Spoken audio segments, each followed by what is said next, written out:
Halo, Yo, selamat datang di channel kami yang baru pertama kali. Kita di sini sekarang mau membahas tentang One Piece chapter seribu, 118 bersama saya seribu Torek delapan belas. atau sering biasa 1018 yang bersama saya yang Torek yang sering dipanggil Oiker dan juga teman saya Fudo. Kemarin kita bahasnya, telat eh, banget. sorry. Kemarin ini One Piece 1018 ya, yang fokusnya Jinbe lawan Hushu.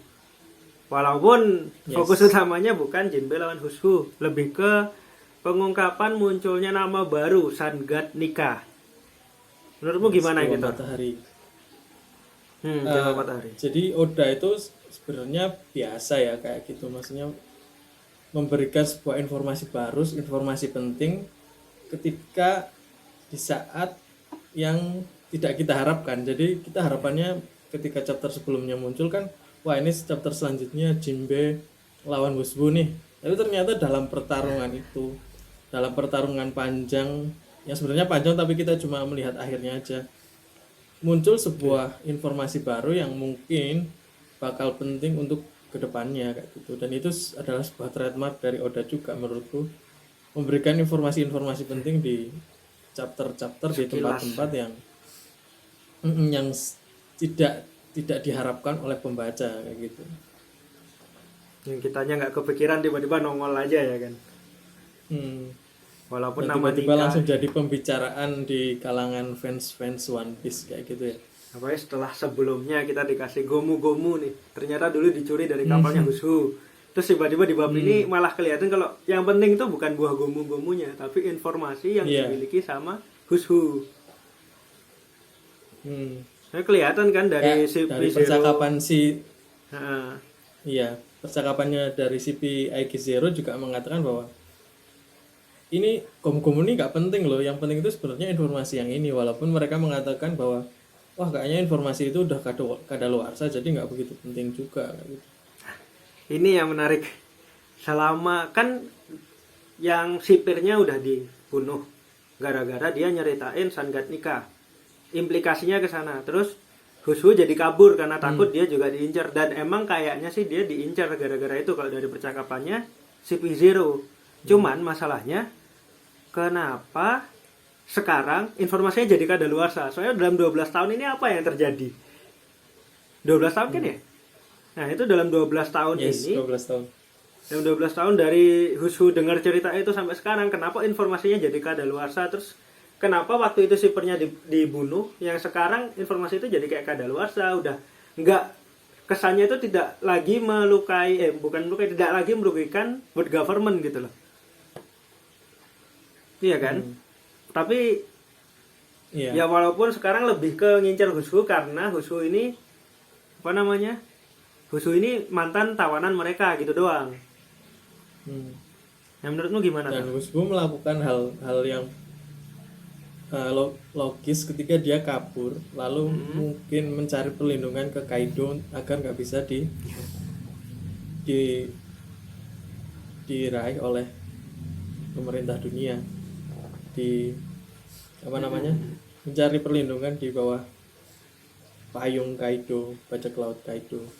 Tapi sebelum ke apa namanya, eh, kenapa dalam 12 tahun terakhir informasi ini bisa berubah kepentingannya, sebenarnya kan Dewa Matahari itu udah muncul jauh sebelumnya di cerita One Piece ya, terutama ketika di Skypiea si Lucky atau siapa ya yang berbicara tentang Dewa Matahari. Jadi cerita tentang Dewa Matahari ini sepertinya sudah mendarah daging di beberapa tempat di dunia One Piece, dan itu mungkin bakal jadi sesuatu informasi yang penting juga untuk cerita ke depannya. Kalau nggak salah Thor, yang Dewa Matahari itu disebut ketika ada cewek yang mau dikorbankan. Waktu itu kan di Oh iya, flashback, di flashbacknya flashbacknya Mont Blanc. Kalgara. Di flashback itu ada cewek yang mau dikorbankan karena ada penyakit mematikan di Jaya. Terus cewek itu Yes. bilang tenang aja, aku bakal ketemu Dewa Matahari kayak gitu. Hmm. Walaupun kita dulu Iya, mikirnya yang maksudnya adalah ular raksasa itu, tapi sekarang Hmm. kayaknya lebih ke arah emang Sun God Nika itu mungkin ya. Hmm. Sama kalau kita sadar, kalau lu sadar juga, kalau kamu sadar juga itu kita sering lihat simbol matahari di dunia One Piece kayak di pundaknya Betul. Neptune, Hmm. simbol mataharinya Fisher Tiger, di Yes. benderanya Alabasta, terus di simbolnya Kozuki di perutnya Bangau itu Hmm. kan semuanya simbol matahari. Dulu aku mikirnya itu bumi dan satelit One Piece yang ada banyak, tapi setelah ada Sun God Nika ini aku mikirnya ke arah sana kalau itu adalah simbol matahari emang. Jadi kayak kayak menjadi sebuah pertanyaan bahwa siapa sebenarnya Dewa Matahari ini? Apakah dia memang seorang dewa yang hanya sebagai sebuah konsep bagi masyarakat-masyarakat ini, atau emang ada orang yang saking kuatnya atau saking pentingnya dianggap dewa oleh masyarakat ini dulu, sehingga mereka menjadikan mereka di lambang mereka, di sejarah mereka kayak gitu. Yang Tapi bikin matahari melihat apa gitu.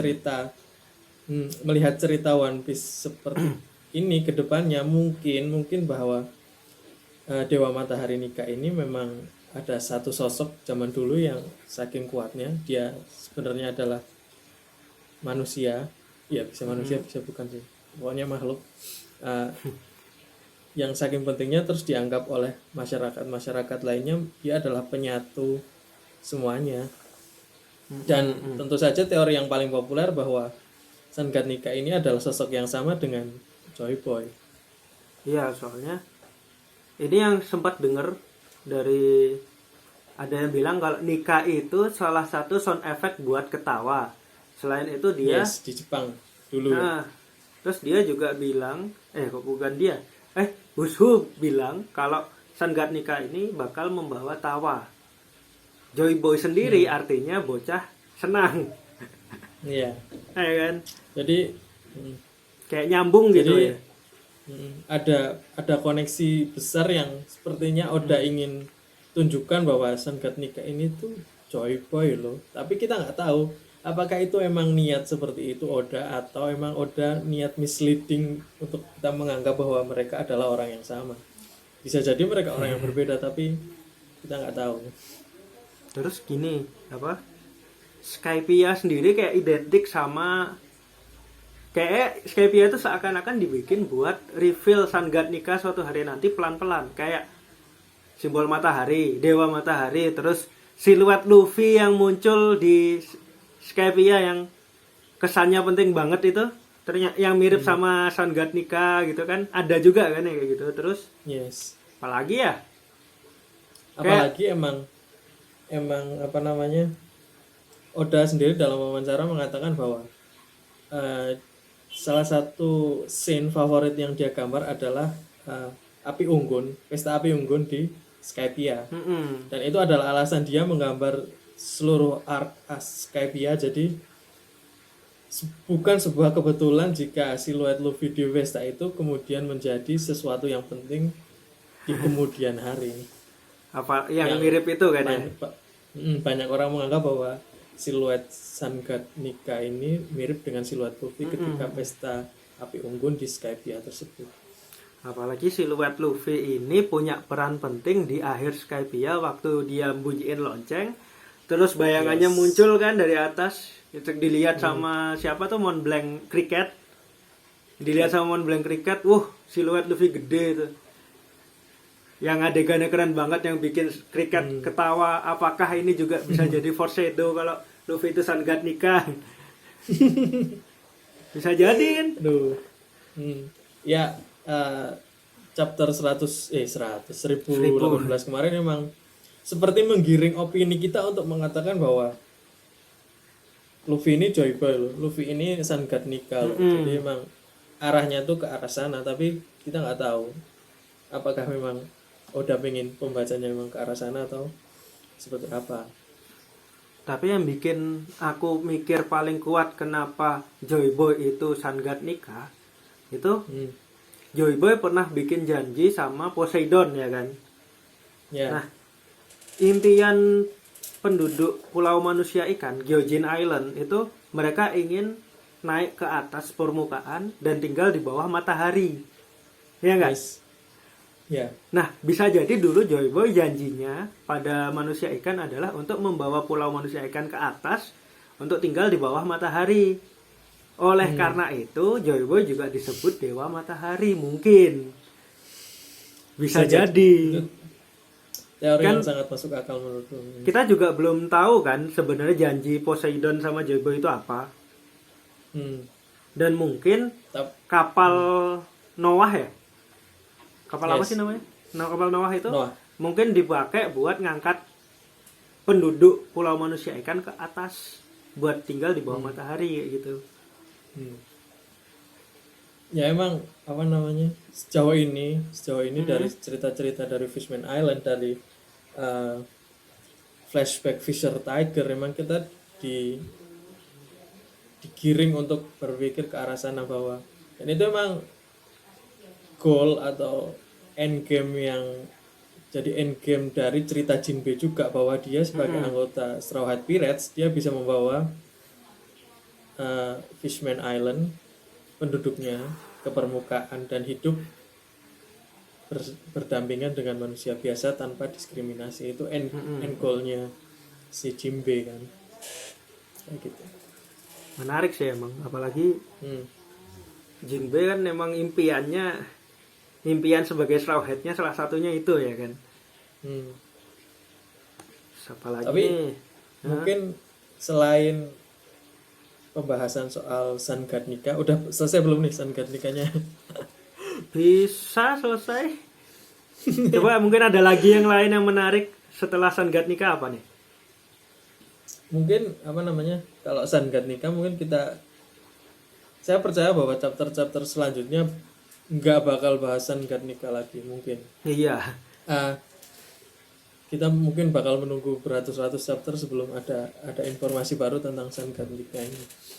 Soalnya Yang menarik selain Sun God Nika kemarin adalah munculnya kembali CP80 yang sampai sekarang menurutku kita belum melihat peran mereka nanti bakal ngapain di Wano ini. Menurutmu gimana?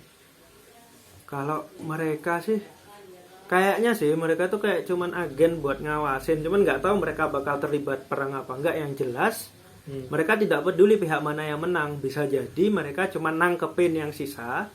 Tapi biasanya ya si Purple itu cuman ngelakuin yang ditugaskan. Kayak pernah kan si Purple 9 datang ke ini, dia nggak ditugaskan untuk membunuh, jadi dia nggak membunuh gitu. Cuman membunuh kalau dia ada yang menghalangi. Jadi kayaknya kalau dia emang nggak ditugaskan buat nangkepin, nggak ditugaskan buat apa, dia mungkin bakal ngebiarin mereka siapapun yang menang. Makanya mereka nggak peduli. Mereka cuman pengen memastikan Hushu ini mati, udah gitu doang. Jadi menurutmu bahwa Wushu ini salah satu tugas CP0 di Wano? Daripada Menyingkirkan tugas, lebih ke mereka merasa, kayaknya sih Sekalian lebih ke gitu. mereka merasa bahwa ini harus dilakukan gitu karena dia punya informasi yang penting. Selain itu mungkin peran CP0 ini buat naikin nilai bounty-nya Straw Hat Pirates. Yes. Menurutku juga seperti itu, bahwa CP0 sebagai agen intelijennya pemerintah dunia, mereka di Wano ini tugas mereka bahwa adalah untuk memberitahu apa yang sebenarnya terjadi di Wano kepada pemerintah dunia, karena kita tahu sendiri Wano kan tertutup, jadi dunia luar nggak tahu apa yang terjadi di Wano. Jadi emang nanti ketika akhir pemerintah dunia apa sih yang terjadi di Wano, nah mereka dapat informasi dari CP0 ini. Jadi menurut saya tugas mereka di Wano yang diinginkan Oda adalah sebagai penyambung lidah apa yang terjadi di Wano ke dunia luar, ke pemerintah dunia. Masuk. Jadi Masuk akal sih. jadi mungkin soal pertarungan antar pirates, antar bajak laut, antara samurai Kaido. dengan Kaido ini mereka nggak bakal ikut campur juga, walaupun mungkin mereka punya kepentingan untuk pemerintah dunia soal senjata yang dibuat di Wano. Jadi itu salah satu kartu yang bisa mengubah tugas mereka di Wano nanti. Apakah ini bakal berpengaruh besar ke pemerintah? Kalau berpengaruh besar mereka mungkin bakal bergerak, kalau enggak bisa jadi mereka cuma jadi pengamat aja di sini, karena juga mereka kan nggak komplit, cuma beberapa orang doang kan yang di sini, 3 orang apa ya, 3. Sisanya kayaknya Anggota jagain referee kan kemarin. anggota CP0 yang lain kan nggak ada di sini, kayak Kaku dan juga Rob Lucci kan terakhir terlihat di Dressrosa dan tidak ikut ke sini. Jadi emang kayaknya mereka belum bakal aksi full di sini di akhir sampai akhir Wano nanti. Oh iya sih. Mungkin emang tugasnya si P0 cuman buat gitu sih. Apalagi kan kayak Luffy, Zoro, pokoknya nama-nama Soul Head Palace tuh bakal naik dari yang sekedar belum dianggap layak jadi Goko, jadi benar-benar naik setelah ngalahin Kaido gitu. Bisa jadi. Dan Mungkin gitu. apa namanya? Soal Sangat Nika lagi. Ada satu hal yang belum aku bahas tadi. Kalau emang Oda menggiring kita untuk berpikir bahwa Luffy ini adalah Joy Boy, Luffy ini adalah Sangat Nika, saya jadi khawatir bahwa Luffy ini lama-lama nanti jadi The Chosen One. Jadi emang dia emang spesial dari lahir, bahwa nanti kamu kayak gini takdirmu. Dan selama ini saya merasa bahwa Oda menghindari untuk Luffy jadi The Chosen One. Tapi kalau dengan seperti ini lama-lama nanti Luffy jadi The Chosen One juga dong. Gimana menurutmu? Kalau menurutku sih emang ya nggak apa-apa sih, cuma selama ini kan yang terjadi di One Piece kayak Blackbird tuh percaya banget sama yang namanya takdir. Nah ini mungkin emang Luffy ditakdirkan untuk jadi Joy Boy, cuman alurnya dia dibikin serba kebetulan, kayak ketemu Momonosuke, ketemu ini. Tapi selain karena kebetulan, itu juga gara-gara Luffy-nya juga emang mampu buat, kalau Luffy-nya nggak baik, kalau Luffy-nya nggak kayak gitulah, dia nggak akan mau bantu Momonosuke gitu loh. Jadi perannya menurutku itu nggak sekedar karena dia yang terpilih, tapi karena Luffy-nya emang cocok gitu. Kalau menurutku. Jadi Luffy bakal jadi penyelamat, tapi bukan karena takdir, tapi karena pilihan-pilihan yang dia buat, maksudnya. Iya, lebih ke sana. Walaupun emang takdir juga berperan. Kayak dia bisa ketemu Vivi, bisa ketemu Momonosuke, itu kan emang karena takdir. Cuman kalau bukan karena Luffy memilih untuk menyelamatkan mereka, One Piece ini nggak akan kayak gini gitu. Menurutku arahnya lebih ke sana. Karena selama ini juga saya suka ketika Luffy bukan bakal jadi orang pertama yang ke Laugh Bell. Maksudnya Roger udah kesana duluan. Luffy juga bukan satu-satunya orang yang ditunjukkan menguasai Voice of All Things setelah Roger kayak gitu. Kayak Momonosuke juga punya. Jadi mungkin kita bakal melihat bahwa kita udah melihat sih banyak hal yang persamaan, hal-hal mirip antara dia dengan Blackbird terutama, yang kemudian jadi bahwa kalau Blackbird tuh nggak bisa nih jadi penyelamat, harusnya orang tuh yang jadi penyelamat dunia nanti orang yang kayak Luffy. Jadi saya mengapresiasi Oda bahwa dia tidak langsung jatuh ke trope cerita yang bahwa Luffy itu adalah The Chosen One seperti itu.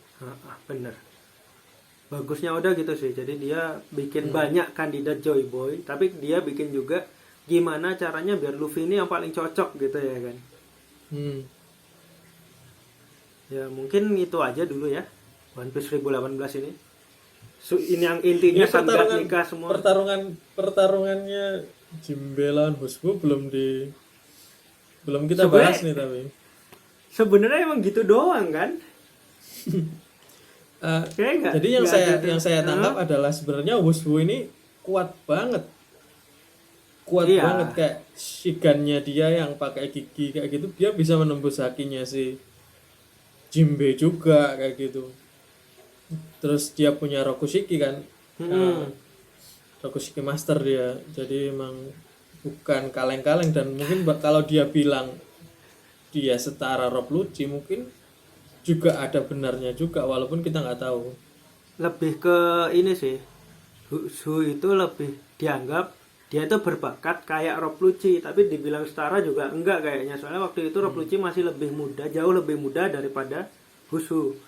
Cuman dulu dianggapnya Husu itu punya potensi yang sama kayak Rob Lucci, sayang Husunya keluar gitu aja. Dan emang unik sih, Rokushiki-nya kan beda banget, dia kayak bisa ngelakuin Shigan pakai gigi. Kayak gitu. Shigan pakai jari, Shigan pakai gigi. Jadi emang Master of Rokushiki juga. Terus setelah kan kemarin ditunjukin kalah nih Wushu. Menurutmu apakah ini memang udah akhir dari pertarungan Jinbe lawan Wushu, atau kita bakal melihat pertarungan mereka lagi? Kayaknya sih Husu bakal tumbang, cuman dia nggak yang apa, nggak mati di sini, yang matiin dia nanti CP0 kan kayaknya ya udah sampai sini doang. Gitu. Ya tapi ya udah sampai artinya, sini doang kayaknya. Artinya Jinbe setelah ini free dong dia, sedangkan pertarungan lain bahkan match up-nya juga belum mulai, sedangkan Jinbe udah selesai nih pertarungannya kayak gitu. Ada yang udah mulai sebenarnya Thor, kayak Black Maria, tapi kan Sasaki. Belum semua. Belum semua, kayak yang Queen baru mulai, King bahkan belum mulai, lawannya siapa nanti kita belum tahu. Jadi kira-kira ke depan Jinbe ngapain? Apakah ada tugas khusus lain gitu? Emang masalahnya agak beda sama Enies Lobby ya. Kalau di Enies Lobby, Enies Lobby dulu kan mereka berusaha ngejar Robin. Jadi ketika satu udah, satunya ngejar Robin, satunya udah, satunya berusaha nyari kunci yang lain gitu. Juga terus ada Usopp yang nggak ngapa-ngapain, dia nembakin gitu kan. Nah, masalahnya di sini yang harus mereka kejar itu Onigashima yang lagi terbang, atau Luffy yang lagi jatuh. Jadi mungkin mereka akan berusaha buat, mungkin Jinbe atau siapapun yang udah selesai bakal berusaha nyari Momonosuke atau Luffy mungkin. Masuk akal. Soalnya mereka nggak tahu kalau Hard Pirates udah nyelamatin Luffy di bawah. Jadi mungkin mereka bakal berusaha buat, kayak apalagi Jinbe ya, yang manusia ikan, mungkin bakal terjun ke bawah nyari Luffy, nggak tahu gitu. Bisa jadi itu masuk akal, karena orang-orang yang di Onigashima belum tahu bahwa Luffy yang terjatuh ke laut udah diselamatkan oleh bajak laut Hard. Sebenarnya udah tahu kalau dia selamat, soalnya udah disampaikan sama Momonosuke, cuman kan nggak tahu kondisinya kayak apa sekarang, kayak gimana. Mungkin maksudnya gitu. Mungkin kayak gitu nanti. Udah agak panjang nih Thor kayaknya. Udah cukup kayaknya ya, udah cukup ya. Chapter 1018 kali ini. Terima kasih. Mudah-mudahan siapa? Sama aja. Ya udah, terima kasih kalau yang udah nonton. Mungkin salam dulu. Mudah-mudahan kita bisa bikin review-review berikutnya. Wassalamualaikum warahmatullahi wabarakatuh. Bye bye.